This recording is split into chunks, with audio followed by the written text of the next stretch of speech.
So let's go hands-on now and try an example. Of course, this is just hypothetical, but I thought it'd be fun if we pretended we were BMW, a brand hopefully we're all familiar with.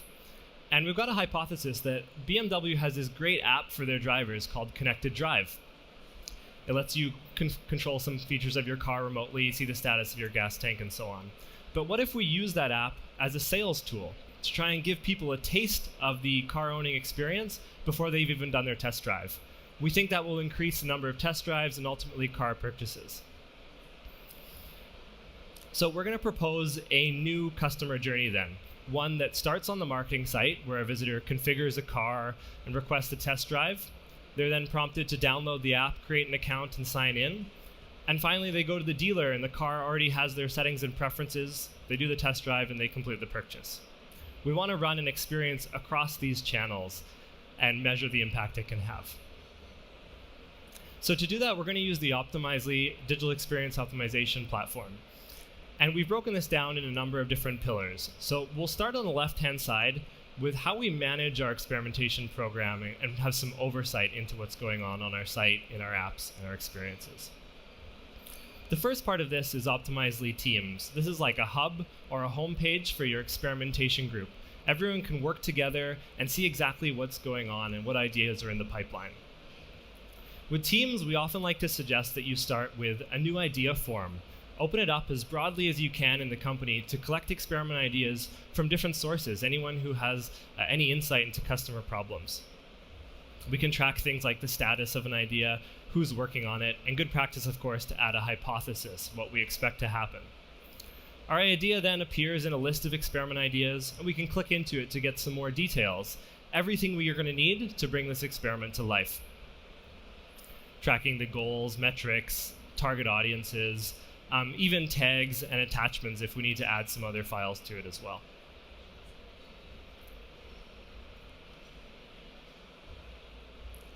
Program management also offers a prioritization framework, so we can invite the different members of our team to rank the ideas that we're working on. How impactful will they be? How hard are they to build if I'm an engineer, a designer, a marketer?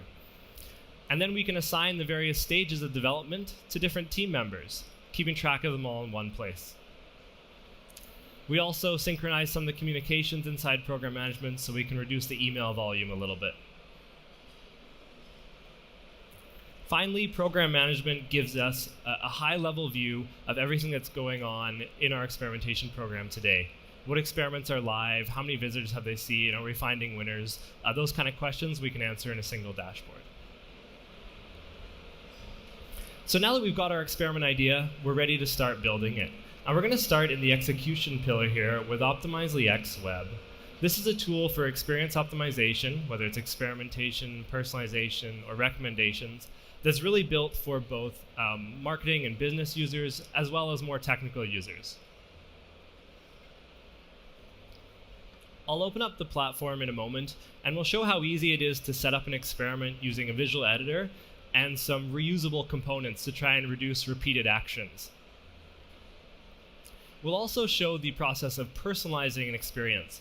And at Optimizely, our view is that experimentation and personalization should be very closely linked because we answer a number of questions by the combination of them. Like, what if different audiences prefer different experiences?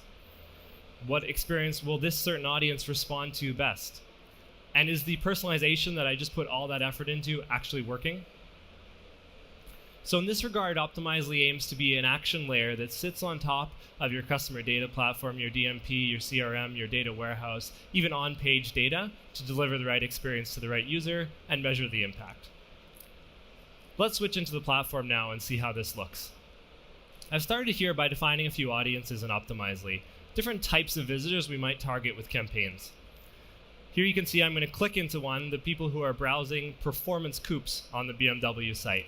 And we're using a rule-based condition to target people who visited the car builder at least once, or at least 3 times in the last 3 days, where the model contained the word coupe, and the price was greater than 33,000 euros.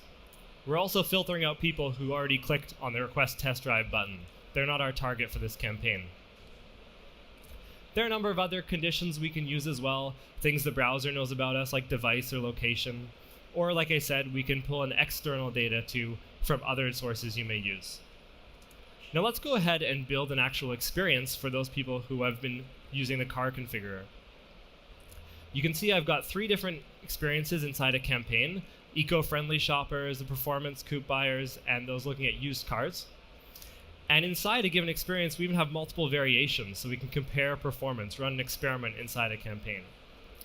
Now inside the visual editor of Optimizely, I can start building the content that those visitors will actually see, whether it's making simple changes to something like text and seeing the changes in real time without having to touch the code. Or we can also use Optimizely's support for dynamic content to make changes that would typically be hard without coding in a client-side testing platform. For example, this model picker generates new cars as you click between it. So we could grab something like the title of a car, the model name, select all of them, and I'll make a simple change like changing the text color. Now we've applied it to those 4 cars, but what happens when we change it to the 4 series or the 5 series? The red text is preserved and reapplied on the fly by Optimizely. This is a big win for single-page apps and any dynamic content.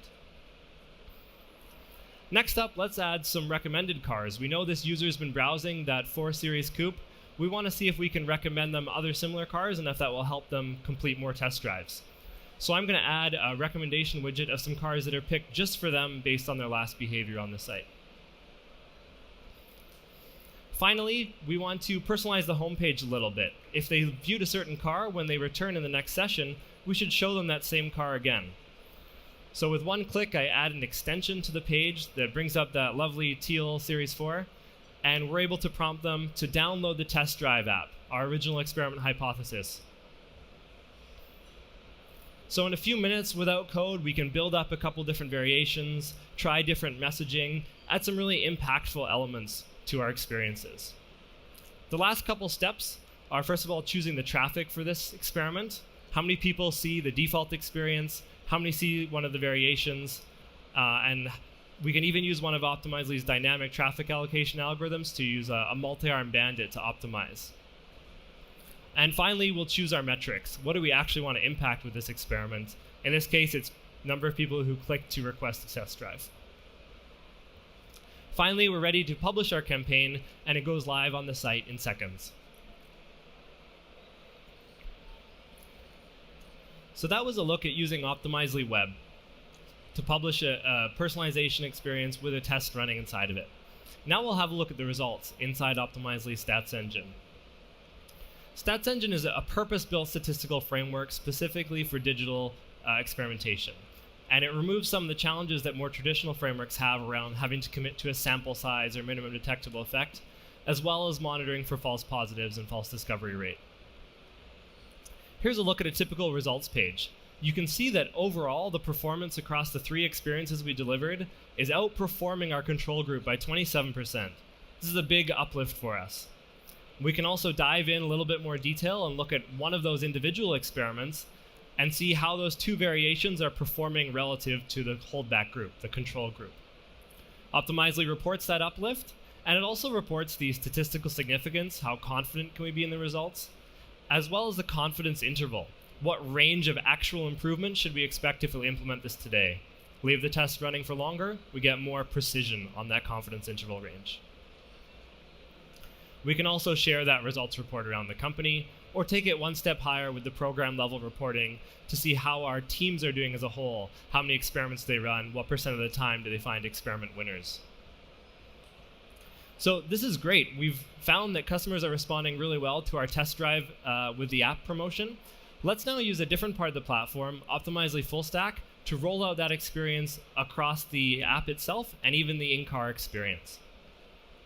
Optimizely Full Stack is built for product teams and developers to integrate experimentation into their digital products itself. So it starts with a web interface where you define features and experiments, and then when you click save in the web interface, you're publishing a data file onto your devices, whether that device is a website, an app, any kind of IoT connection, or even the server-side experience. It's then on the device that you need to run one of the Optimizely SDKs, and we have them for the common front-end, back-end, and mobile languages. That's where you actually make the experiment decision in code without latency, so you can deliver the right experience. Then wherever the events are triggered, maybe on the website, it's clicks on the test drive button. But now that we're also running the experience in the car, we can see who actually completed a real test drive. And we send those events all back to the same Optimizely results dashboard. So what would this look like? Well, as a user, I sign into Optimizely Full Stack, add a variable name for the new test drive element, and I turn it on and choose how many people I want to roll it out to, or even deliver it to a specific audience, like my brand loyalists. When I click save, that experience will be live on app in seconds. But what's more, the same experience can be delivered in the car, again, over the internet in seconds, as well as on the website. Consistently, for the same visitors who saw it in one place, will see it in the other channels as well. And if a visitor sees the experience in the app and converts in the car, that's okay too. We can link those up in the Optimizely backend. There's a lot we can now do with experimentation that's bigger than running button color changes on a website. It's testing your features and your products, reducing risk for the launch process with rollouts, feature flags, and having a kill switch. More and more of our customers are trying to separate the engineering launch from the marketing launch, and we can do that now as well with feature flags. It's even thinking out of the box on different metrics, like performance of load times for different APIs or microservices in our backend, getting real-world performance and being able to do a statistical analysis on it. So now with Full Stack, we've kind of had a look end-to-end at the Optimizely platform, starting from an idea, publishing it in the web, across channels, and looking at the results.